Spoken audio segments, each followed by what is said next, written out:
Hello, my name is Ranveer Singh Dalal. आज इस video में हम बात करेंगे 12th इंग्लिश कोर सिलेबस और आपकी बुक फ्लेमिंगो के next chapter the rattrap. Selma Lagerlof writer हैं और ये कहानी बेस्ड है स्वीडन देश के ऊपर, जो कि फेमस है, प्रसिद्ध है अपनी आयरन वर्क्स के लिए, आयरन मिल्स के लिए, जहाँ लोहे की बहुत सारी खदानें हैं, माइंस हैं और लोहे को, कच्चे लोहे को परिष्कृत कर, शुद्ध कर विभिन्न आकार की चीज़ें वहाँ बनाई जाती हैं। और ये जो लोहे की खदानें हैं, इनका जिक्र यहाँ की जो लोक कथाएँ हैं और जो इतिहास है, जो यहाँ की संस्कृति है, उसमें इनका बहुत जिक्र होता है। और ये कहानी एक परी कथा के रूप में, एक फेयरी टेल के अंदाज में कही गई है, बताई गई है। तो कहानी में एक व्यक्ति है जिसको वेगाबॉन्ड कहा गया है, स्ट्रेंजर कहा गया है, जिसका शुरू में या पूरी कहानी के दौरान कोई नाम नहीं बताया गया है। आखिर में जाके हमें उसका नाम पता चलता है। तो ये व्यक्ति बहुत गरीब और फटे हाल, लोहे के कुछ तार उसे कहीं से मिल जाते हैं और उनके वो पिंजरे बना लेता है और उनसे जो पिंजरे रैट ट्रैप्स उसने बनाए हैं उनको बेचकर थोड़ा बहुत पैसा उसे कहीं से मिल जाता है। इस तरह से उसका गुजारा बड़ी मुश्किल से होता है। रैट ट्रैप बेचने के अलावा वो मौका मिलते ही कुछ छोटी मोटी चोरियों को भी अंजाम देता है, भीख भी मांग लेता है और इस तरह से बड़ी मुश्किल से उसका गुजारा होता है। फटे हाल आवारा किस्म की ज़िंदगी उसकी है। कुछ ऐसा नहीं है ज़िंदगी में जिसको लेकर वो बहुत खुश और गौरवान्वित हो सके, प्राउड फील कर सके। इसी तरह से एक जगह से दूसरी जगह भटकते रहना उसकी ज़िंदगी का रूटीन है। इसी प्रकार जब वो भटक रहा था, घूम रहा था, तो एक दिन उसको एक ख्याल आता है। पिंजरे उसके गले में लटके रहते, छाती पे लटके रहते थे। तो इन्हीं लोहे के पिंजरों को देखकर उसके मन में एक ख्याल आया कि ये सारी दुनिया एक पिंजरे के समान ही तो है और जो सुख सुविधाएं हैं, ठंडा प्रदेश था वो देश जहाँ ठंड बहुत पड़ती, तो जो सुख सुविधाएं हैं जिसमें हीट और फूड और क्लोथिंग, तो ये जो सुख सुविधाएं और विलासिता का जो सामान है वो एक तरह से बेट का काम करता है। अजनबी को लगता है कि जो सुख सुविधाएं हैं समाज में वो एक लालच का काम करती हैं। जिस प्रकार पिंजरे में चूहे को पकड़ने के लिए चीज़ और पॉर्क के टुकड़े रख दिए जाते हैं, पॉर्क एक तरह का मांस और चीज़, जिस तरह से ये टुकड़े रख दिए जाते हैं बेट के रूप में चूहे को लालच देने के लिए जिससे कि वो फंस जाए, उसी प्रकार ये जो अच्छाइयाँ हैं, ये जो सुख सुविधाएं हैं दुनिया में, ये लोगों को फांसने के लिए, एक तरह के लालच में फांसने के लिए, जिसके बाद वो लगातार इस माया जाल में फंसे रहते हैं। ये जो विचार है ये अजनबी को खुशी दे जाता है। वैसे तो बड़ी बोरियत से भरी है उसकी ज़िंदगी, अकेला है, कोई घर परिवार नहीं है और किसी तरह का कोई काम नहीं वो करता जिससे कि उसे कोई खुशी मिले। तो इस तरह से जो बोरियत भरी लाइफ है उसमें ये विचार उसको खुशी दे जाता है। अब इसी तरह से भटकते भटकते एक दिन वो शरण लेने के लिए एक बूढ़े आदमी के दरवाजे पे उसने नॉक किया। उसका दरवाज़ा खटखटाया। ओल्ड क्रॉफ्टर कहा गया इस बूढ़े आदमी को, जिसके बीवी बच्चे नहीं थे, अकेला रहता है। पहले वो रामस जो आयरन मिल में काम करता था और कुछ ज़मीन उसकी थी जब वो मेहनत कर सकता था। आजकल अकेला रहता है और एक गाय उसके पास है जिसका दूध बेचकर वो कुछ रुपए कमा लेता है और उसी से उसका गुजारा होता है। तो अकेलेपन की ज़िंदगी गुजार रहा है। तो ये जो क्रॉफ्टर है ये दरवाज़ा खोलता है और उसको अंदर आने के लिए कहता है। अजनबी बड़ा हैरान होता है कि कैसे उसने मुझे अंदर आने के लिए कह दिया या किस तरह से मेरा स्वागत किया। उसको कहीं कोई सत्कार नहीं मिलता, कहीं कोई वेलकम उसका नहीं करता, कोई स्वागत। हर जगह से उसको धुतकार ही मिलता है, एक डॉग की तरह, एक कुत्ते की तरह जो उसकी ज़िंदगी हो गई है।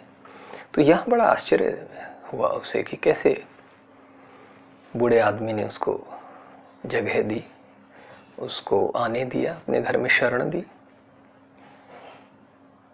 और उसको जो है भोजन परोसा, दलिया वगैरह उसको खाने के लिए दिया, पॉरिज।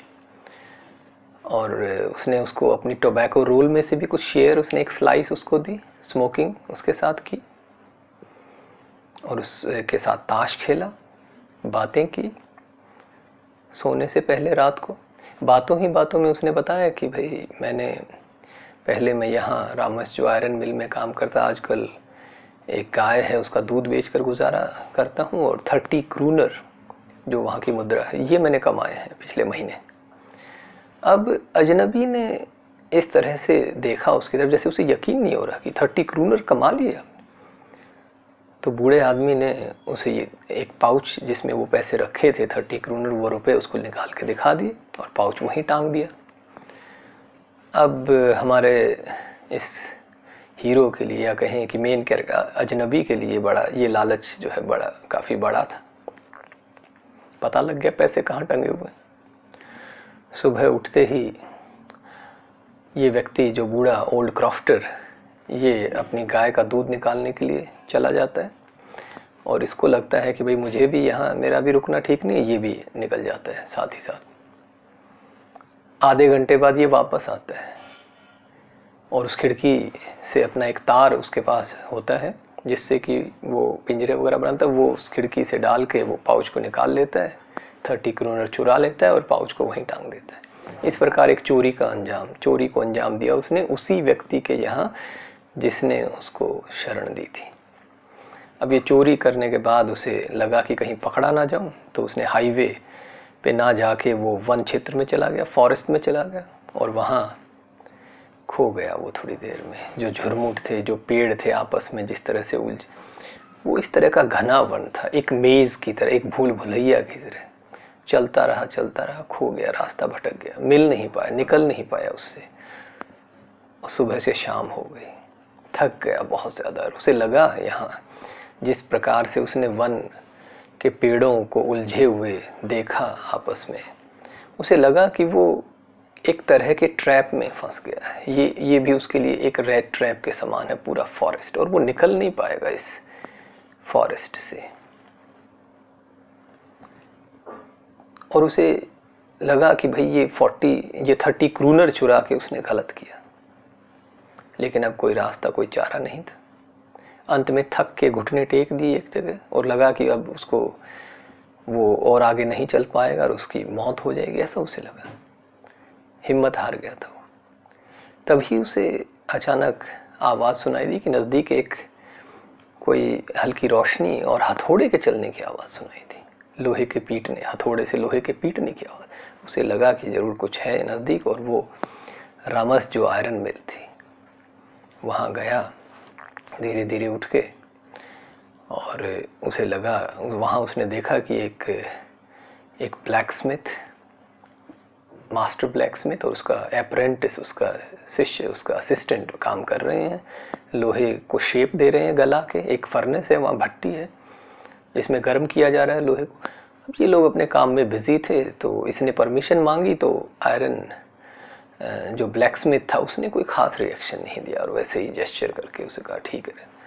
तो अब ये ठंड इसको लग रही थी, हल्की बारिश भी हो रही थी, ठंड से बचने के लिए ये नज़दीक आया फर्नेस के, और वहाँ जो हीट थी अपने कपड़े थोड़े सुखाना चाहता, और वहीं पे थोड़े समय बाद वो लेट गया आराम करने के लिए। कच्चे लोहे का टुकड़ा अपने सिरहाने के लिए उसने लगा लिया था। थोड़े समय बाद वहाँ जो रामस जो आयरन मिल है उसका मालिक आता है रात को इंस्पेक्शन करने के लिए, जैसा कि वो अक्सर करता था निगरानी के लिए। वो आया और उसने देखा भाई ये कौन लेटा हुआ है। तो अंधेरे में वो उसको पहचान नहीं पाया ठीक से, और उसे लगा कि जैसे ये मेरा कोई पुराना दोस्त है, रेजिमेंटल कामरेड, कोई पुराना दोस्त जो रेजिमेंट में किसी में रहा, या तो वो कम्युनिस्ट पार्टी में रहे होंगे या किसी मिलिट्री में भर्ती रहे होंगे। तो उसे लगा कि मेरा पुराना दोस्त है। मिलिट्री में ही वो, क्योंकि बाद में कैप्टन शब्द का भी प्रयोग किया गया, तो यहाँ पर जो आयरन मास्टर है, जो मालिक है रामस्जू आयरन मिल का, वो भी पुराने समय में मिलिट्री में रहा होगा। तो उसे लगा कि ये मेरा दोस्त ही है, पहचान नहीं पाया। तो उसने कहा कि भैया अब हमारे घर चलो। उसे लगा कि उसका नाम नील्स ऑलफ है, जो कि उसका एक पुराना दोस्त है, और उसे लगा भाई ये बहुत बुरे दिनों से गुजर रहा है, शायद किसी मुसीबत में है, गरीबी में जी रहा है, फटे हाल बुरे दिन आ गए हैं उसके। तो ये सोचकर उसने उसे कहा कि भाई घर चलो, क्रिसमस का समय है। अगले दिन क्रिसमस से पहले वाला दिन था, क्रिसमस ईव जिसको कहते हैं। तो उसने, आयरन मास्टर ने उसको इनवाइट किया कि घर चलो। अब ये जो स्ट्रेंजर है, इसे बहुत यकीन नहीं हुआ ये आयरन मास्टर के ऊपर, और क्योंकि 30 करोड़ इसने चुराई रखे थे, थोड़ा सा डर था। फिर भी उसने सच्चाई नहीं एकदम से बताई। उसे लगा कुछ रुपए मिल सकते हैं, शायद वो दया करके कुछ रुपए दे दे। तो अपने जो गलतफहमी हो गई थी आयरन मास्टर को, उसको उसने एक्सपोज नहीं किया, स्पष्ट नहीं किया कि नहीं मैं वो नहीं हूं जो तुम मुझे सोच रहे हो। आयरन मास्टर को लगा कि ये थोड़ा शर्मा रहा है, फटे हाल हो गए, इसे थोड़ा और कन्विंस करने की कोशिश करी कि आओ तुम हमारे घर। वहाँ जो है मेरी पत्नी की, एलिजाबेथ की तो डेथ हो चुकी है, बच्चे विदेश में रहते हैं, बस बेटी है मेरी बड़ी एडला, और तुम्हें कोई डिस्कम्फर्ट नहीं होगा, तुम आराम से जब चाहो जा सकोगे। इस तरह की बात की उसने, तो भी वो कन्विंस नहीं कर पाया स्ट्रेंजर को, और स्ट्रेंजर ने मना कर दिया, क्योंकि उसे डर था कि कहीं 30 करोड़ चुरा रखे हैं, तो हो सकता है ये मुझे पुलिस को सौंप दे। तो नहीं तैयार हुआ वो आने को।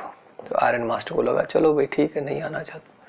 तो आयरन मास्टर अपने घर चला जाता है, लेकिन थोड़े समय बाद वो अपनी बेटी को भेजता है, और वो उसकी बेटी एडला आती है एक घोड़ा गाड़ी में अपने नौकर को लेकर, ड्राइवर को लेकर, और उसके ड्राइवर के हाथ में एक कोट है। वो आती है और बात करती है स्ट्रेंजर से। अब लड़की का बात करने का अंदाज थोड़ा अलग है अपने पिता से, बड़े दोस्ताना तरीके से, दयालुता से, नरमी से वो बात करती है। तो स्ट्रेंजर उससे काफ़ी प्रभावित होता है और चलने के लिए तैयार हो जाता है। वो कोट उसको पहनाया जाता है, उस गाड़ी में बैठ के वो आ जाता है एडला के साथ उनके घर। रास्ते में जब वो गाड़ी में बैठा था, तब फिर उसको वही ख्याल आया कि मैं फंस गया हूँ, क्योंकि 30 करोड़ उसके पास थे, और उसे लगा कि मैंने क्यों ऐसी गलती करी, क्यों ये चोरी करी, क्यों मैं फंस गया हूँ इसमें, ऐसा उसे लगा। खैर वो पहुंचा। अगले दिन, अगली सुबह, जो कि क्रिसमस ईव था, सुबह आयरन मास्टर ने अपनी बेटी को बताया कि देखो मैं इस अपने दोस्त की ज़िंदगी को बेहतर बनाना चाहता हूँ।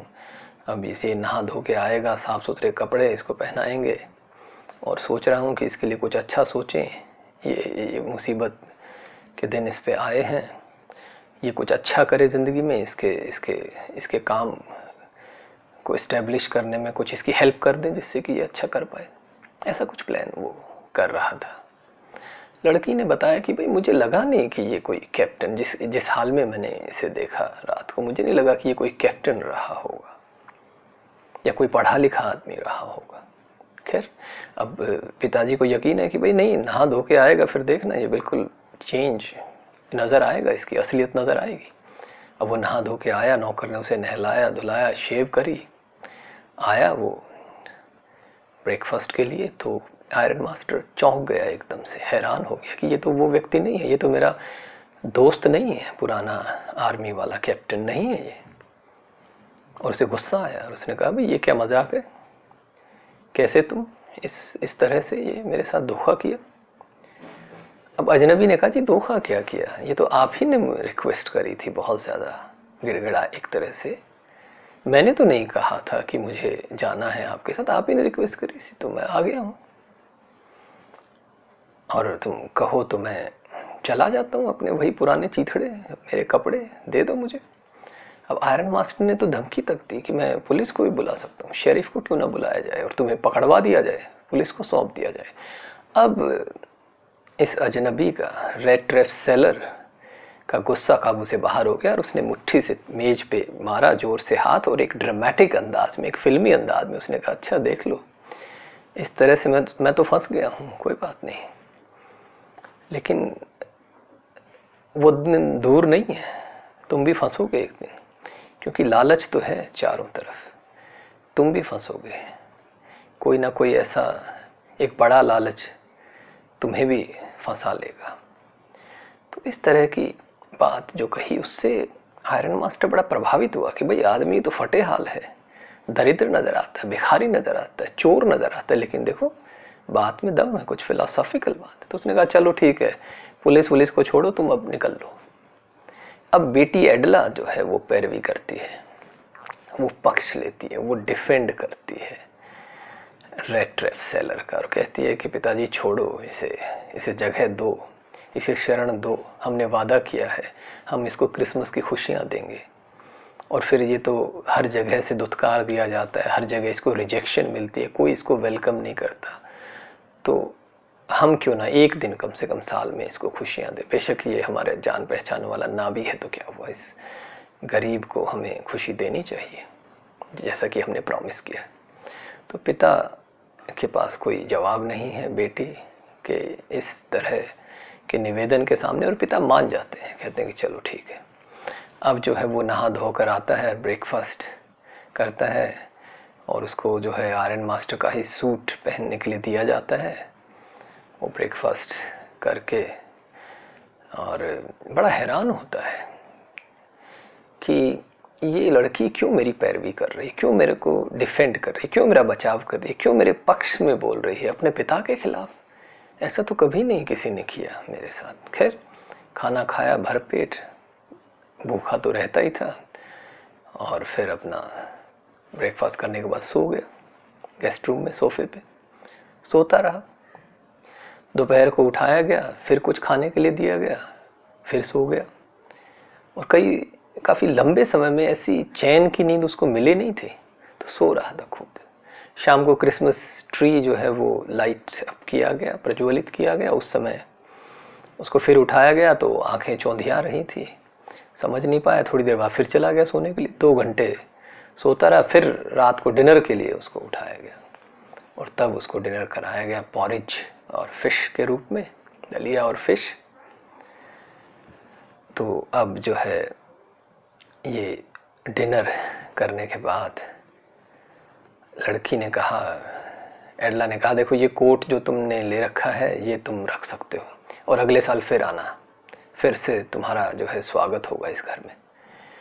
अब रैट्रैप सेलर बहुत प्रभावित हुआ इस तरह के दयालुता के व्यवहार से, इस तरह की काइंडनेस से, जो समझ नहीं पा रहा था कि कोई कैसे इतना विनम्र हो सकता है, इतना दयालु हो सकता है, इतना काइंड हो सकता है। उसने धन्यवाद किया, दोनों का ही शुक्रिया अदा किया, और क्रिसमस की शुभकामनाएं दी, और उसके बाद सोने के लिए चला गया रात को। अब अगले दिन क्रिसमस था, सुबह उठ के बाप बेटी दोनों चले जाते हैं क्रिसमस मास के लिए, और अजनबी को छोड़ देते हैं घर पे कि भाई चला जाएगा सुबह उठ के। अब जब जो क्रिसमस की प्रेयर हो रही थी, मास हो रहा था, उस समय गांव के किसी व्यक्ति ने सूचना दी, उनको बताया कि कोई ऐसे चोर ओल्ड क्राफ्टर के 30 क्रूनर चुरा के भाग गया है, और ऐसा ऐसा उसका हुलिया है कुछ। तो एकदम से उनके दिमाग में आया और वो घबरा गए कि हो ना हो यही चोर हमारे यहाँ, हमने इसको गेस्ट के रूप में ठहरा रखा है। और आयरन मास्टर ने कहा कि देखो कुछ लगता नहीं कि कुछ सिल्वर का सामान हमारा बचा होगा। एडला को भी थोड़ी शर्मिंदगी हुई, और उसे लगा कि मेरी ही वजह से ऐसा हुआ है। खैर वो पहुँचे घर, और उन्होंने घर पहुँचते ही वेले को कहा, भाई देखो वो चला गया अजनबी। तो वेले ने कहा, नौकर ने, कि नहीं, वो चला तो गया लेकिन कोई सामान लेके नहीं गया, कोई चोरी नहीं करी उसने, सामान सब सुरक्षित है, बल्कि कुछ छोड़ के गया है। एक पैकेज जो कि बहुत अच्छे ढंग से पैक नहीं किया गया था। एडला ने उसको खोला तुरंत और देखा कि उसमें एक पिंजरा है, रैट ट्रैप है और 30 क्रूनर है और एक लेटर उसमें है। उस लेटर में उसने लिखा कि भाई तुमने मुझे बचा लिया और एक कैप्टन के जैसा तुमने सम्मान दिया, कैप्टन की तरह मेरी रिस्पेक्ट करी, और मैं तो फंस ही जाता इस दुनिया के पिंजरे में, तुमने मुझे बचा लिया, इसके लिए बेहद शुक्रिया, नहीं तो फंस जाता। उस आदमी ने तो मुझे फंसा ही लिया था, उस बूढ़े आदमी ने, ओल्ड क्रॉफ्टर ने, जिसने मुझे 30 क्रूनर दिखा दिए थे, लालच दिया था। तुमने मुझे बचा लिया, शुक्रिया, और ये गिफ्ट है मेरी तरफ से, एक चूहे की तरफ से। अपने आप को उसने चूहा भी कहा कि ये जो पिंजरा है रैट ट्रैप है। लास्ट में, लेटर के लास्ट में अपना नाम लिखा, कैप्टन वॉन स्टेल। इस तरह से उसने अपने आप को कैप्टन जैसा ही मान लिया, क्योंकि वैसा उसको सम्मान दिया गया था। इस तरह से कहानी खत्म होती है। अब इसी को इंग्लिश में थोड़ा समझते हैं। There is, the story is based in Sweden, the country famous for its iron mills, iron works, and these iron mills are part of the culture, tradition, folklore, and legends, history and legends of this country. So in this, the story has been told in a fairy, in the manner of a fairy tale. And the theme of the story is that human goodness can be awakened if he is given, if he is treated with love and kindness. We can evoke that goodness, that essential human goodness in a human being. Now, in the story there is a stranger, a vagabond, a homeless wanderer, doesn't have anything to his credit, used to commit petty thieveries and begging also to meet his both ends, and he's moving from one place to another. A peddler, he used to sell rat traps. So he's leading a boring kind of life, monotonous kind of life, similar kind of routine, nothing to feel happy about. Now during these ploddings, these listless travels, these walkings, this moving from one place to another, he has an idea. He thinks, a line of thinking which gives him some kind of happiness. He feels that the whole world, having rat traps all the time dangling on his chest, he thinks, he feels that the whole world is also a rat trap, a big rat trap, and people are being trapped by, being lured into the rat trap, tempted by the luxuries of this world, by the comforts of this world in the form of food, clothes, and warmth, temperature, heat. So this idea gave him some kind of satisfaction. He felt amused by this idea that somehow he's free and other people are going to be trapped. Some are already trapped. And similarly, one day he was wandering like this, and he knocks on the door of an old crofter, an old man who had no wife and children, living a solitary life. He opens the door, old crofter, and offers him shelter for the night. Now this stranger, our hero, feels, it was quite a pleasant surprise for him. He was not welcomed anywhere, so he felt, surprised. Anyhow, the old man gave him not only shelter for the night, prepared food for him, offered, porridge and fish in the form of food, dinner, played cards with him, shared his tobacco roll with him, and talked with him. Told him that he had earned 30 kroner, he had a cow to sustain himself, and he had earned 30 kroner Now the peddler showed disbelief, and then just to convince him, the old man showed, took the pouch from a nail in window. He showed 30 krooners, bringing them out of the pouch.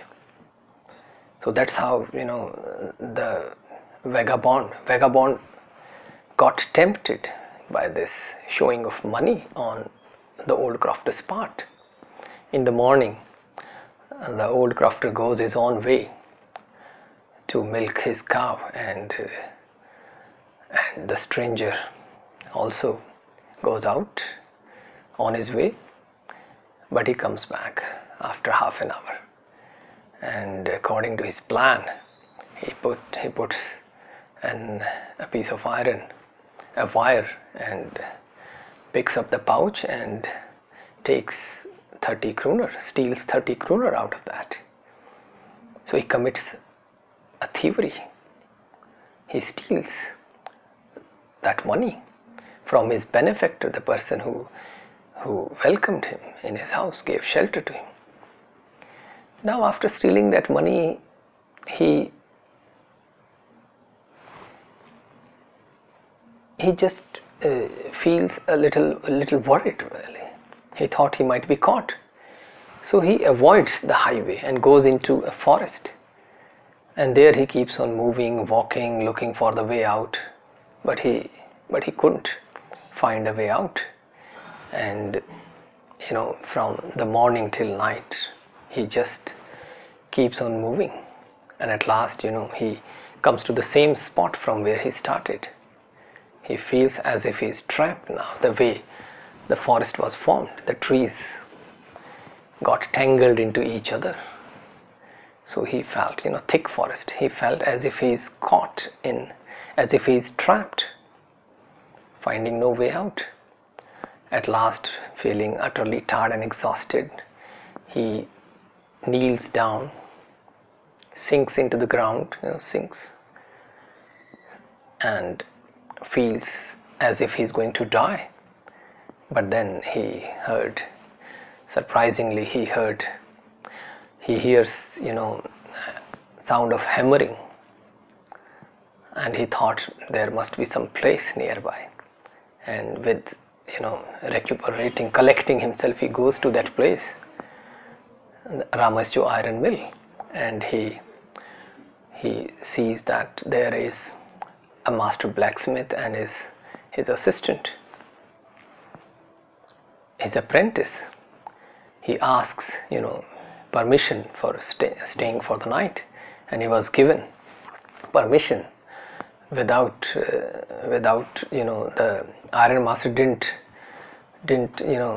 look at him. He just by giving some kind of gesture, by gesturing, he just allows the stranger to stay there for the night.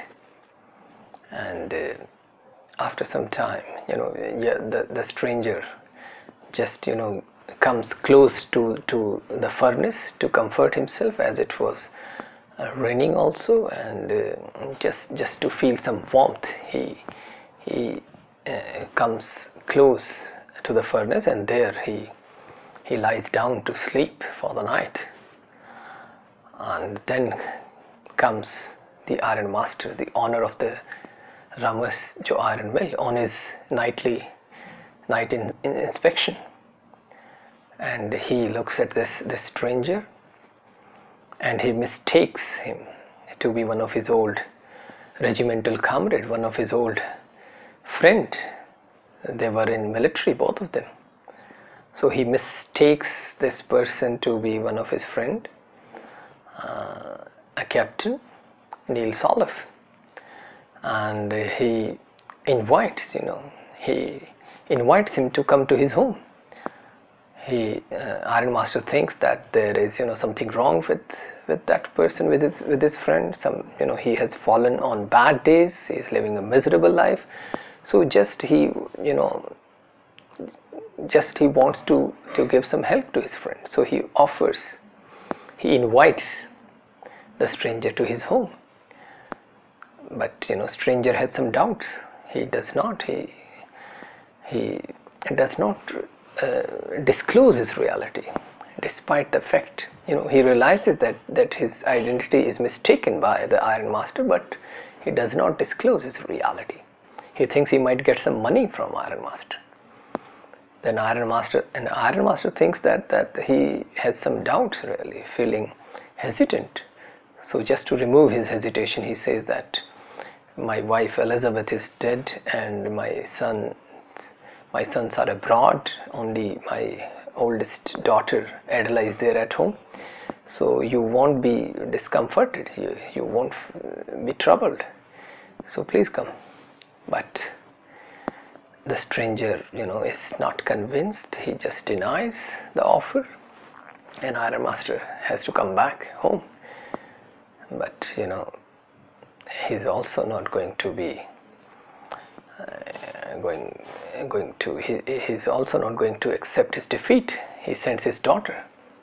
Now Adela comes, his daughter Adela will mention, and she requests. Now she's different in her manner and behavior. She requests in a friendly, kind manner, sympathetic manner to the vagabond stranger, and stranger cannot really, he just cannot reject this offer.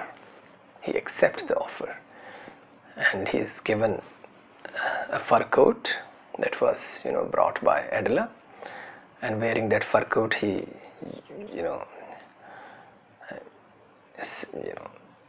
goes into the coach, horse-driven coach. And when he was traveling in this coach coming to Adela's house, he thinks once again that he is trapped. He thinks he is trapped, really, because he has stolen 30 krooners, and he feels full of regret that he shouldn't have committed that act of theft or act of stealing. Next day, so anyhow he comes to Adela's house, and next day is the Christmas Eve. In the morning, the father has some ideas, some plans, and he thinks that he would provide every possible help to his friend, so that he could get some good work, so that his prospects are improved. But Adela has some doubts still. She says that she didn't feel the earlier night that the person had been a captain or an educated person. But Iron Master says you will notice the change once he comes from the shower, once he comes after taking a bath and well groomed by the valet. And when the person comes after this shower and well shaved, his reality is exposed. Now Iron Master feels angry. He's shocked to see the reality, and he says, how dare you didn't disclose your reality. And he even threatens him to call the police, sheriff. Now the stranger feels, he defends himself by saying that it was only you who pleaded last night, who requested me to come, and if you are not happy, I may go, really. I'm willing to go. Just give my rags, my old clothes. But he gets angry also, when he is threatened he's threatened by the Iron Master to hand him over to the police. Now the peddler gets angry and strikes his fist on the table, really, and speaks in a dramatic manner that, okay, I'm being lured by you and going to be trapped, really, but the day is not far when you will also be trapped. There you also might be offered, big temptations are all around, so just see what happens to you. Now this is quite dramatically he speaks, and the Iron Master, surprisingly, he is impressed by this behavior, and he says, okay, forget about the police, now leave as soon as possible. And now Adela comes in the scene and she intervenes, she defends the peddler, and she says that, oh father, we should give him some happiness. After all, we have promised to give some cheer to this person, and we should give him happiness. After all, he is a rejected person. He is discarded by everybody, rejected by everybody. No, he's welcome nowhere. He's not welcomed anywhere. So let's give him some Christmas cheer. Father has no rebuttal, is just speechless, and he accepts. He's impressed by his daughter's defense of the peddler. He allows the peddler to stay, and after the shower and the grooming, he was given a new coat that was Iron Master's coat, and he was invited to have breakfast. Now Iron Master, now this peddler is totally surprised really as to how one can defend himself. What kind of a girl she is really. He's highly impressed by Adela's behavior. And after breakfast, he goes to sleep in the guest room on the sofa, and he sleeps throughout the forenoon. And at noon, he was awakened and given some food, and after that he slept. He sleeps for more time, and in the evening he was woken up once again to light the Christmas tree, and after that he goes to sleep for 2 more hours, and then at night he is offered the dinner, and he's highly impressed by this behavior. The girl Adela says that you can keep this coat and you are welcome next year as well. Peddler was well served on this Christmas Eve. The dinner, which consisted of porridge and fish. He feels very happy and satisfied, and he thanks both of them and wishes them Merry Christmas, and then he goes to sleep for the night. In the morning, father and daughter go to attend Christmas Mass, and there they hear from somebody that a person is on the loose. A person who has stolen 30 kroner from the old crofter is moving around really, is moving scot-free. Now they feel apprehensive, and Iron Master thinks that all of their silverware, cutleries and all that might have vanished really. They must have been stolen by the peddler. So they are apprehensive, even Adela. And when they come home, they ask about the peddler to the valet, and the valet or valet replies that he has gone, but he has not taken anything from the house. Rather, he has left something, a packet, which was not properly packed. And Adela finds out that there is a rat trap in that packet, and 30 kroner in the rat trap, and a letter as well. And she is quite pleasantly surprised really to read that letter, very much surprised, and feels happy by reading this letter. And what was written in that letter? Peddler thanks Adela for being so kind, and he thinks that his life is saved. He is saved from being trapped by Adela's good behavior. So he expresses his gratitude to Adela. and he feels like a real captain. He is given respect like a real captain, and now he is a changed person. He's also expresses his willingness to Edla that those 30 krooners should be returned to their honor and the old crofter, and he blames old crofter for being for tempting him by showing those 30 krooners, and he thanks Edla once again that she has saved him from being trapped, from living a rat's life. Now he feels like he is raised in stature by Edla's good behavior, and he feels like a captain, and at the end signs himself as Captain von Stahel. So this is how the story ends. There is a reformation in Peddler's personality. There is total change in his personality because of a good behavior shown by Edla, because of kindness and goodness shown by